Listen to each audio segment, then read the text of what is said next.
تو اس نے اپنی محبوبہ کے لیے، اپنی معشوقہ کے لیے جو شعر پڑھا تھا، اپنی معشوقہ کے لیے جو شعر پڑھا تھا، آج اگر وہ آپ کو دیکھ لیتا تو اپنی محبوبہ سے وہ شعر چھین لیتا اور آپ کو دے دیتا اور کہتا کہ میری محبوبہ اس خوبصورتی کے لائق نہیں جتنے خوبصورت جناب محمد رسول اللہ ہے۔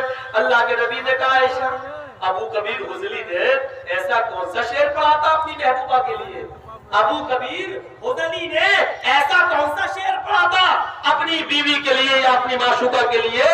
تو حضرت عائشہ صدیقہ کہنے لگی، اے اللہ کے نبی، اس نے اپنی محبوبہ یا معشوقہ کے لیے جو شعر پڑھا تھا وہ یہ تھا، جس کا مفہوم یہ تھا کہ اے میری محبوبہ تو اتنی خوبصورت ہے، اتنی حسین و جمیل ہے، اتنی خوبصورت ہے کہ اگر تجھے کسی کمرے میں بند کر دیا جائے اور چاروں طرف سے اندھیرا کر دیا جائے، برقت کا برق العارض المتحللی، تو اندھیرے کمرے میں تیرے پہنچ جانے سے ایسا لگے گا جیسے چاند چمک گیا ہو، پورا کمرہ روشن ہو گیا ہو۔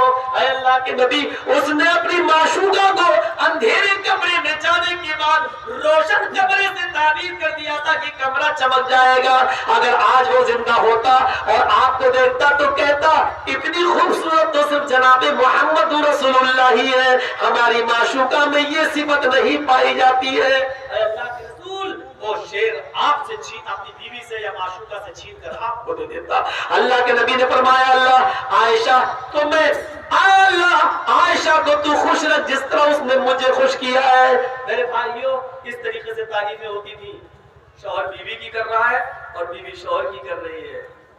آج تو گھر بگڑنے کے اسباب میں سے ایک سبب یہ بھی ہے، بیوی شوہر کی تعریف ہی نہیں کرتی اور شوہر کی تعریف کی بڑی بھوکی رہتی ہے۔ میرا شوہر بس کھانا پکاؤں تو کھانے کی تعریف کرے، چادر بناؤں تو چادر کی تعریف کرے، کوئی کام میں کروں تو اس کی تعریف ہی تعریف کرتا ہے، لیکن شوہر کی تعریف کو نہیں کر سکتا۔ کہتے ہیں کہ ایک زمانے میں ایک پیر صاحب تھے، ان کی بیوی انہیں پیر ہی نہیں مانتی تھی۔ وہ بہت بار کہا کہ ارے میں پیر ہوں، بہت تیرے جیسے پیر سے 36 پیر روز آتے ہیں، تو مانتی نہیں۔ ایک بار اس نے آسمان پر کسی کو اڑتے ہوئے دیکھا تو اپنے شوہر سے کہتی ہے، سنا پیر بنتے ہو؟ پیر تو وہ تھا جو آسمان پہ اڑ رہا تھا، آج میں نے دیکھا ہوا میں اڑ رہا ہے، مصلی بچھا ہے، اسی میں کھڑے ہو کے نماز پڑھ رہا ہے۔ اب شوہر کو چلایا بھوت پیر کا، تم نے دیکھا اسے؟ بیوی نے کہا تو ہوا میں دیکھا، ہاں، مصلی بچھایا تھا، ہاں، اس میں کھڑے ہو کے نماز پڑھ رہا تھا، ہاں۔ ارے وہ میں ہی تو تھا۔ شوہر بولا اس نے، ارے وہ میں ہی تو تھا۔ بیوی بولی تم تھے؟ ہاں لگا تھا تم تھے۔ کہا کیوں، کیا ہوا؟ اسی لیے ٹیڑھے ٹیڑھے اڑ رہے تھے، سیدھے نہیں اڑ رہے۔ پھر کبھی نکالتے، ابھی تعریف کی تھی، لیکن اب جب سنا کہ وہ میں تھا تو کہتے ہیں ابھی تو ٹیڑھے ٹیڑھے اڑ رہے تھے۔ ایک مرید بیچارہ سو رہا، سوتے سوتے خواب میں دیکھا کہ میرے پیر صاحب جنت میں گھوم رہے ہیں، یہ حور پکڑ رہی ہے انہیں، وہ حور پکڑ رہی ہے، کھینچ رہی ہے، وہ کہہ رہی میرے پاس آ، وہ کہہ رہی میرے، کیا پیر کی زندگی کتنی اچھی ہے۔ آنکھ کھل گئی، یہ تو دنیا میں ہے، میں پیر صاحب کو جنت میں دیکھا میں نے۔ صبح فجر کی نماز کے بعد گیا، چلو پیر صاحب کو خوشخبری سنا دوں کہ آج میں نے خواب میں تمہیں جنت میں دیکھا۔ جیسے ہی وہ دروازے پہ پہنچا تو اندر سے آواز آ رہی ہے، تو اس نے دروازہ کھٹکھٹایا، لیکن دروازہ کھلا بعد میں، پہلے پٹنے کی آواز آ رہی۔ بیوی جھاڑو سے پیٹ رہی ہے شوہر، پیر صاحب کو، پیر کی بیوی تڑا جھاڑو پڑ رہی ہے۔ مرید کہتا ہے میں تو خوشخبری سنانے آیا کہ میں نے خواب میں تمہیں جنت میں دیکھا، یہاں تو بہت برا حال ہے تمہارا۔ تھوڑی دیر کے بعد دروازہ کھولا تو پیر صاحب بولے ہاں کیا ہوا، کیسے آئے؟ کہا بیوی کا غصہ مجھ پہ کیوں اتار رہا ہے؟ ارے کوئی بات نہیں، اچھا بتاؤ کیسے آئے؟ کہا ارے بھائی کچھ نہیں، جانے دو، اب آئے تو بتاؤ۔ ارے یار میں نے رات میں خواب میں دیکھا تھا، تو خواب بتانے آیا تھا آپ کو۔ کیا دیکھا خواب میں؟ بولو میں خواب کی تعبیر بتاتا ہوں، بتاؤ کیا؟ ارے صاحب آپ اب میرے خواب کی تعبیر چھوڑیے، اپنے خواب کی تعبیر معلوم کرو۔ کہا کیا؟ ارے میں نے خواب میں دیکھا ہے کہ تم جنت میں گھوم رہے ہو، یہ حور پکڑ کے کھینچ رہی، وہ حور پکڑ کے کھینچ رہی، چاروں طرف سے تمہاری عزت کی عزت ہو رہی ہے، دودھ کی شہد کی نہروں میں تم تیر رہے ہو. میں سوچ رہا تھا کہ آپ کو یہ خواب بتا دوں، یہ آنے کے بعد دیکھ رہا ہوں کہ آپ کی بیوی آپ کو جھاڑو سے پیٹ رہی ہے. اتنا برا. اس نے کہا کہ تم نے خواب بالکل صحیح دیکھا ہے. مرید نے کہا کیا ہاں صحیح دیکھا ہے؟ یہ آنے کے بعد تعبیر تو بہت بری دیکھی ہے. ارے پاگل ہو کیا؟ تمہیں معلوم نہیں ہے تم نے جنت میں جو دیکھا وہ تو بالکل صحیح دیکھا خواب میں، لیکن تمہیں یہ نہیں معلوم جنت ملی کیسے ہے. کیسے ملی؟ کہ روز اپنی بیوی کی چپل اور جھاڑو کھاتا ہوں اور اس میں صبر کرتا ہوں، اس صبر کے بدلے میں ملی. اس صبر کے بدلے میں ملی ہے.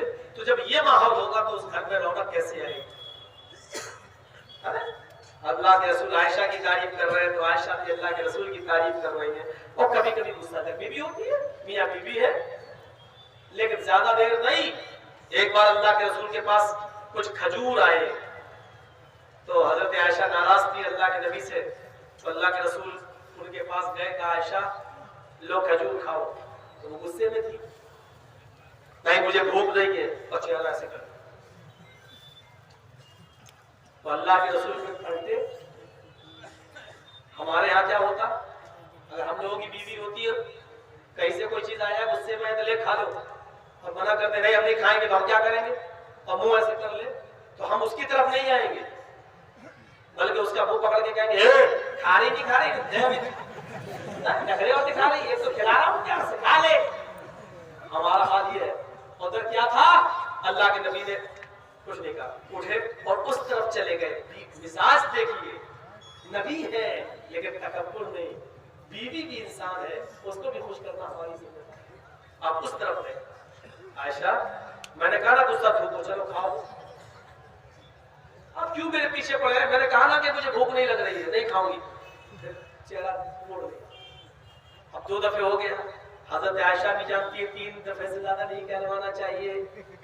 تو پھر اللہ کے رسول پھر آگے بڑھا. دیکھو عائشہ اچھی بات نہیں، یہ غلط طریقہ ہے. تو شوہر سے ناراض ہو، لو کھاؤ. نہیں کھا رہی، منع بھی نہیں کر رہی ہے اور چہرہ بھی نہیں گھما رہی ہے. اب اللہ کے نبی سمجھ گئے جب چہرہ وغیرہ نہیں گھما رہی ہے تو آ رہی لائن پہ.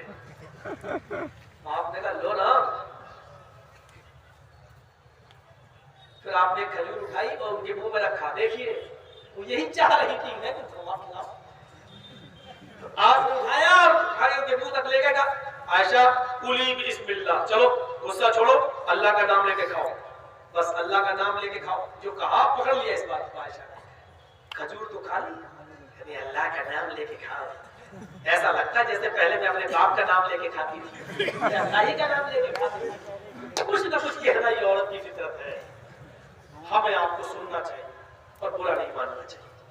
اب اتنی سی بات بھی آپ نہیں سن پائیں گے یار، جبکہ وہ ہمارے لیے کھانا بنا دیتی ہے. کھانا بنانا اس کی ذمہ داری میں شامل نہیں ہے، معاف کیجیے. مولانا مت بتائیے ورنہ کل سے پتا چلا ہم ہی کو کھانا بنانا پڑے گا. کھانا بنانا اس کی ذمہ داری میں شامل نہیں ہے، لیکن بنا دیتی ہے، ہمارے لیے باورچی بن جاتی ہے.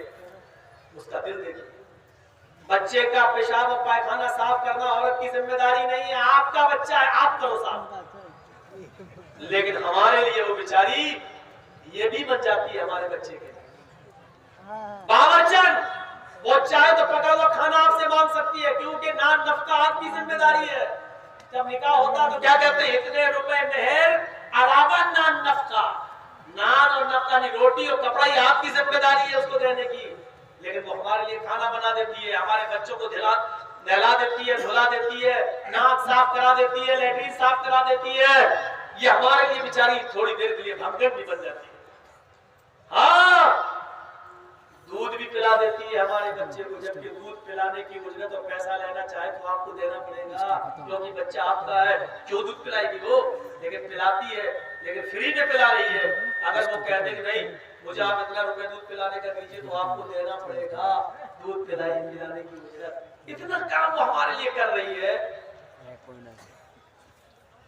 پھر اور اس کے اوپر کام ڈال دو، لو یہ میری اماں کے کپڑے یہ بھی دھو، یہ میرے باپ کے ہیں یہ بھی دھو، یہ میری بہن کے تیری نند کے یہ بھی دھو. اس کے اوپر اتنا بوجھ ڈال دو. ہاں یہ تو کہہ سکتے ہو آؤ میں اپنی اماں کے کپڑے دھو رہا ہوں،